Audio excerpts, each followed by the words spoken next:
తెలంగాణ రాష్ట్రము దేశంలోనే ఒక మార్గదర్శిగా ఉండే విధంగా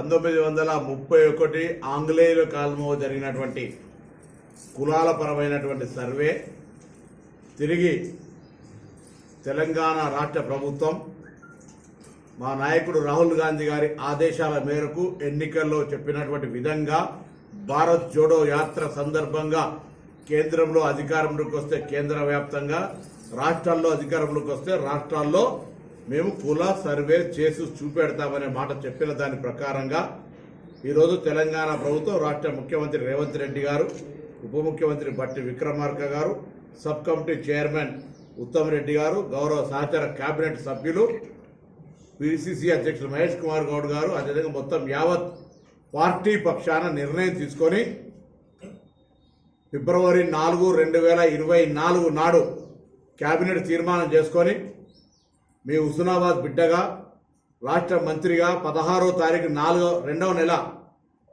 2024 నాడు శాసనసభలో తీర్మానం చేసుకొని నిర్ణయం నుంచి నివేదిక దాకా మళ్ళీ 4వ తారీఖు ఫిబ్రవరి 2025 నాడు సంవత్సర కాలం లోపల నివేదికను ప్లానింగ్ డిపార్ట్మెంట్ ద్వారా రాష్ట్ర వ్యాప్తంగా కార్యక్రమం చేపట్టి ఎలా ఈ నివేదిక తీసుకోవడం జరిగింది.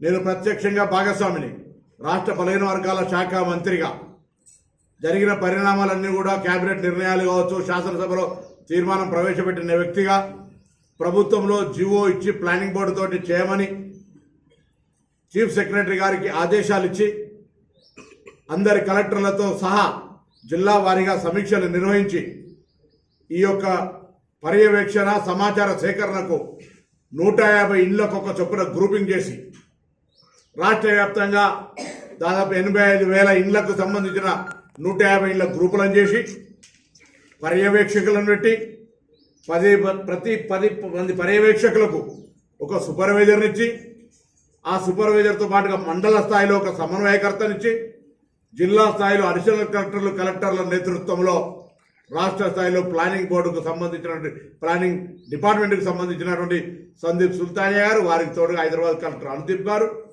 చీఫ్ సెక్రటరీ గారు, ఇన్ని వందల మంది ఐఏఎస్లు, 1,00,000 మంది ప్రభుత్వ ఉద్యోగులు తెలంగాణ వ్యాప్తంగా 85 లక్షల ఇండ్ల మీద ఈరోజు ఈ కార్యక్రమం చేపట్టడం జరిగింది. 85,000 మంది పర్యవేక్షకుల ద్వారా 1,12,00,000 ఇండ్లు తిరిగి మేము అడుగుతా ఉన్నాం. ఇంత పెద్ద ఎత్తున ఒక పర్యవేక్షణ, దీనికి సంబంధించిన ఒక చట్టబద్ధత, దీనికి సంబంధించి ఒక ట్రాన్స్పరెంట్గా ఈ కార్యక్రమం నిర్వహించి శాసనసభలో చర్చకు పెడితే ఎవరైనా ఈ యొక్క కుల సర్వేలో భాగస్వాములైనటువంటి వాళ్ళు, కుల సర్వేకు సంబంధించి సమాచారం ఇచ్చిన వాళ్ళు మాట్లాడినా బహిష్కరించిన అర్థం ఉంటుంది. నా కేటీఆర్ గారు కానీ, హరీష్ రావు గారు కానీ, కేసీఆర్ గారు కానీ ఈ యొక్క సమాచార సేకరణకు ఎక్కడ రెస్పాండ్ కాలేదు, వాళ్ళు సమాచారం ఇయ్యలేదు. కానీ సభలో మాత్రం ఇందుకు నిరసనగా బహిష్కరించిపోయారు. అసలు వాళ్ళకేం హక్కు ఉందని అడుగుతున్న బలహీన వర్గాలకు సంబంధించి కనీసం న్యాయం చేయాలనే ఆలోచన లేనటువంటి వాళ్ళు. అధికారంలో ఉన్నప్పుడు ఈటల రాజేందర్ ఒక బలహీన వర్గాల నాయకుడిగా నేను కూడా ఇచ్చేదారంటే మెడల్ వంటి బయటికి ఎంటేసినటువంటి పరిస్థితి మనందరం చూసినాం. ఇవాళ టీఆర్ఎస్ పార్టీకి సంబంధించిన రాష్ట్ర అధ్యక్షుడు కేసీఆర్ గారు, కార్యనిర్వాహక అధ్యక్షుడు కేటీఆర్ గారు, శాసనసభ పక్ష నాయకుడు కేసీఆర్ గారు, ఉపపక్ష నాయకుడు హరీష్ రావు గారు. ఎట్లా సాధ్యం? ఒక పదవి బీసీకి ఇచ్చిండ్రా, ఒక పదవి ఎస్సీకి ఇచ్చిండ్రా? మీరేం మాట్లాడారు బలహీన వర్గాల న్యాయం. ఇప్పుడు జరిగినటువంటి ఈ అంశం మీద మాత్రం విమర్శ చేస్తూ ఉన్నారు. భారతీయ జనతా పార్టీ ముఖ్యమంత్రిని బీసీ చేస్తా అన్నారు. ఆఖరికి శాసనసభ పక్ష నాయకుడు పాయల్ శంకర్, ఆదిలాబాద్, ఆయన మంచి బీసీ నాయకుడు, ఆయన చేయలే, మహేశ్వర్ రెడ్డి చేసిరు.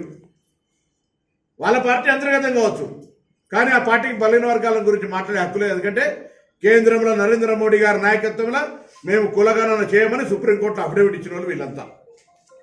బలహీన వర్గాలకు వ్యతిరేకులు వీళ్ళు. సాక్షాత్తు నిన్న పార్లమెంట్లో ప్రధానమంత్రి నరేంద్ర మోడీ అంటున్నాడు, విభజనకు కారణం తీసే అంశాలను మాట్లాడుతున్నాం. మేము కులాలు ఎన్నో, అందరికీ తెలుసు ఏ కులాలు ఎన్నో రాష్ట్రాల గ్రామాల్లో కులాల గురించి సర్వే చేసి ఎవరెత్తున్నారో చెప్తే మేము విభజనకు ఇది ఒక మంచి సంప్రదాయం కాదంటాడు.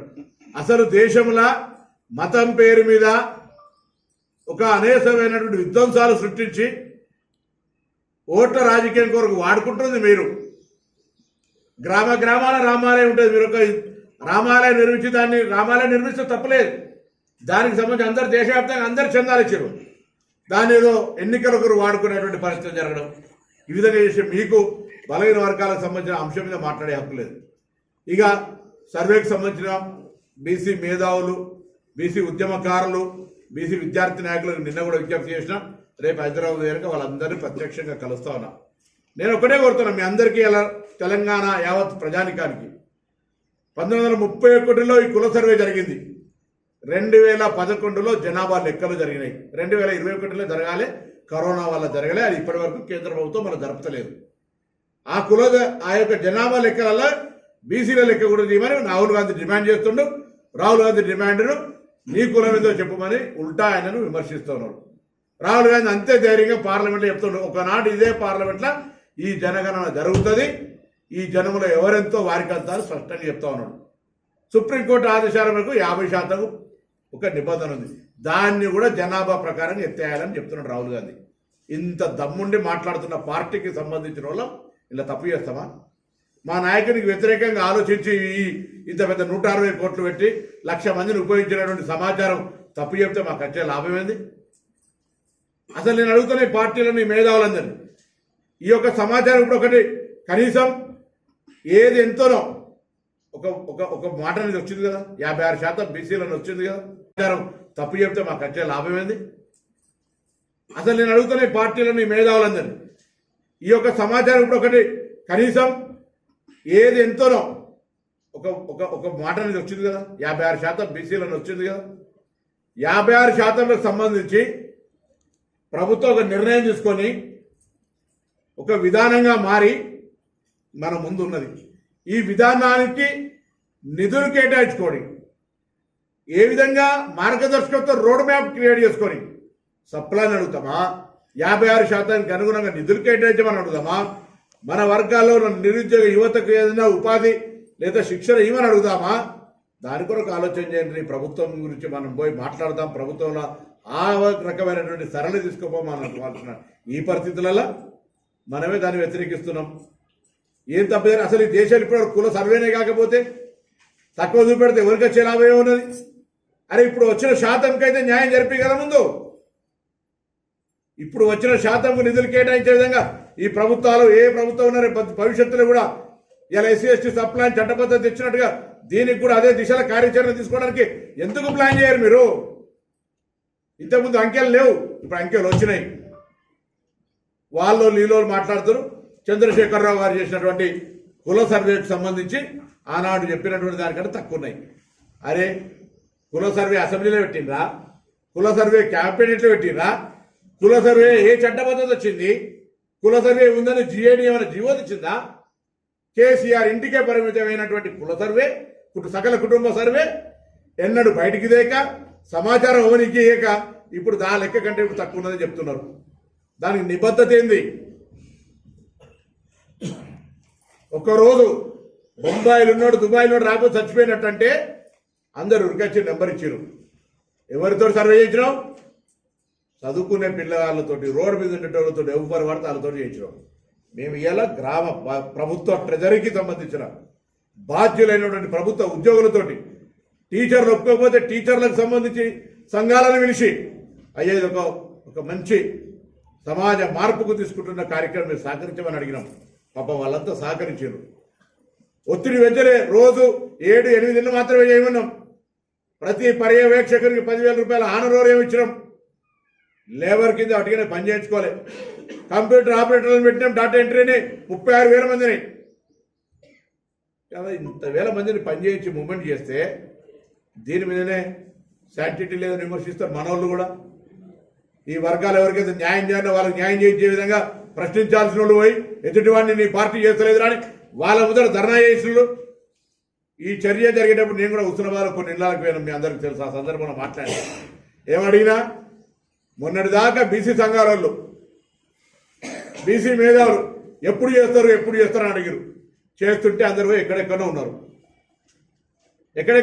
వాళ్ళందరూ పోయి కులాల వారీగా సర్వే చేయాలి, కులాలన్నీ ఈమని అడగాలి కదా, కులాల సమాచారం ఈమని వాళ్ళంతా తిరిగేసే బాధ్యత ఉండే కదా. ఇక అప్పుడు అట్లా చేయాలి, ఇప్పుడు మళ్ళీ ఇట్లా జరుగుతూ ఉంది. వాళ్ళందరినీ కొడుతా ఉన్నాం, బేషిజం లేదు. దయచేసి మీకున్న అనుమానాలు ఏమున్నా ఐఎమ్ రెడీ టు క్లారిఫై. లేదా మీరు చెప్పేది నన్ను ఒప్పియండి. అందరు ఒకటే గొంతున్నారు. నేను కూడా మీలాంటి ఉద్యమకారున్నే, బలహీన వర్గాల ఉద్యమంతో సంబంధించి ఆకాంక్ష ఉన్నవాడిని. అదన్నీ కాక కూడా మీరు ఇష్టం ఉన్నట్టుగా ఇట్లా మాట్లాడితే పొరపాటు అవుతుంది. అసలు బీజేపీ కేంద్రంలో అఫిడవిట్ ఇచ్చింది వాళ్ళకి ఏం కొంతున్నది? కేసీఆర్ రాజకీయ అధికారం ఉన్నప్పుడు బీసీలకు హక్కు లేదు, ఇప్పుడు పార్టీ పదవుల హక్కు లేదు. వాళ్ళకేం మాట్లాడే హక్కు ఉన్నది? 10 ఏళ్ళ సర్వే చేయంగా టీఆర్ఎస్ పార్టీని అద్దన్నమా? కుల సర్వే చేసింది బయట పెట్టాం అద్దన్నమా? మీరు బీసీలకు ఏదైనా ఎన్నికలలో తప్ప, ఎన్నికలు ఉన్నప్పుడు 2018, 23 తప్ప ఏమైనా స్కీమ్ పెట్టినరా? ఆ విధంగా పెట్టు. ఎంబీసీలకు 1000 కోట్లు ఇచ్చారు, 10 కోట్లు కూడా ఖర్చు కాలేదు. ఇవాళ ఏం కావాలని అడుగుర్రి. 56% వచ్చింది.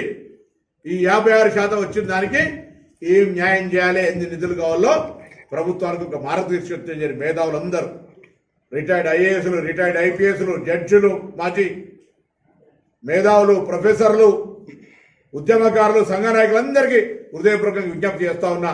ఇది దయచేసి ఒక ప్రారంభం. ఈ ప్రారంభాన్ని విజయవంతంగా ముందుకు నడపడానికి నాయకత్వం వహించింది.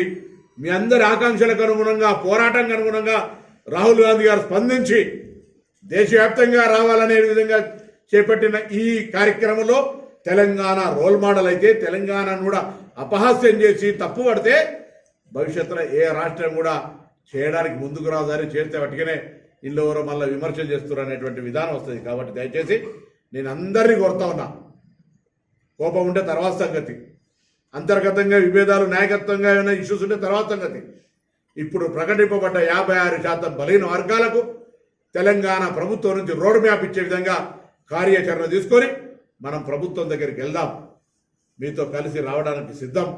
బలహీన వర్గాలకు న్యాయం చేసే దాని లోపల అన్ని వర్గాలను కలుపుకొని అందరి సహకారం తీసుకొని పోతేనే సాధ్యమవుతుంది. కాబట్టి ఆ దిశలో కార్యాచరణ జరపాలని, దీన్ని అనవసరమైనటువంటి వితండ వాదాలు వద్దని, దీన్ని పొలిటికల్ పార్టీస్గా టీఆర్ఎస్, బీజేపీ మేము వ్యతిరేకం కాదు అనుకుంటేనే వ్యతిరేకిస్తున్నటువంటి వాళ్ళు, భారతీయ జనతా పార్టీ కొంత నాయకులు మాట్లాడారు, మేము రిజర్వేషన్లకు, సర్వేలకు, బీసీలకు వ్యతిరేకంగా పెట్టు, ప్రధానమంత్రి డిమాండ్ చేయి, దేశవ్యాప్తంగా చేయమను, అఫిడవిట్ వాపసు తీసుకోమనండి. రేపు మొత్తం జనాభా సర్వే సందర్భంగా బీసీలకు చేయమని చెప్పండి సర్వే. టీఆర్ఎస్ పార్టీ 3 పదవులు ఉన్నాయి. ఒకటి ముందు బీసీలకు ఇచ్చి, ఒకటి ఎస్సీలకు ఇచ్చి, ఒకటి మీరు కుటుంబ పార్టీ కాబట్టి ఒకటి మీ దగ్గర పెట్టుకోండి. నమ్మకం లేదా వాళ్ళ మీద? ఆ పార్టీ, ఈ వ్యక్తుల మీద నమ్మకం లేదా? వాళ్ళకి హక్కు రాదా? అందుకే దయచేసి బలహీన వర్గాలకు సంబంధించిన లెక్క శాస్త్రీయంగా, చట్టబద్ధంగా 1,00,000 మంది ఉద్యోగులను ఇన్వాల్వ్ చేసి యావత్ ప్రభుత్వ అధికారులు, ప్రభుత్వ పర్యవేక్షణలో ఇది జరిగింది. దీనిపైన అనవసర విమర్శలు వద్దు. భవిష్యత్తు ప్రణాళికకు, నిర్ణయం, నివేదిక నుంచి నిధులు అమలు అనేటువంటి అంశంకు ముందుకు పోదామనేటువంటి విజ్ఞప్తి చేస్తాను. హిట్ టీవీ యాప్, ఇందులో short news, live news, entertainment shows, movies, digital magazines తో పాటు మీ జిల్లా వార్తలను కూడా ఫ్రీగా చూడొచ్చు. అంతేకాదు కేజీ నుంచి పీజీ వరకు విద్యార్థులకు స్కాలర్షిప్ కూడా అందిస్తున్నాం. ప్రతి వారం 10 మందికి లక్కీ డ్రా ద్వారా ఒక్కొక్కరికి 10,000 రూపాయలు అందిస్తున్నాం.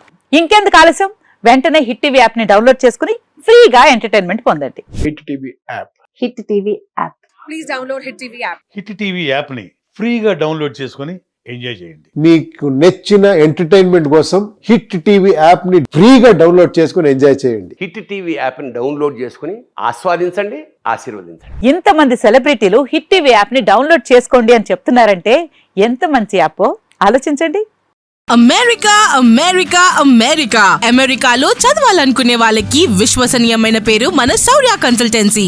UK లో 1 year masters. UK లో 1 year masters. 2 years work permit up to 5 years visa. Contact Saurya Consultancy. Contact 89851 89851.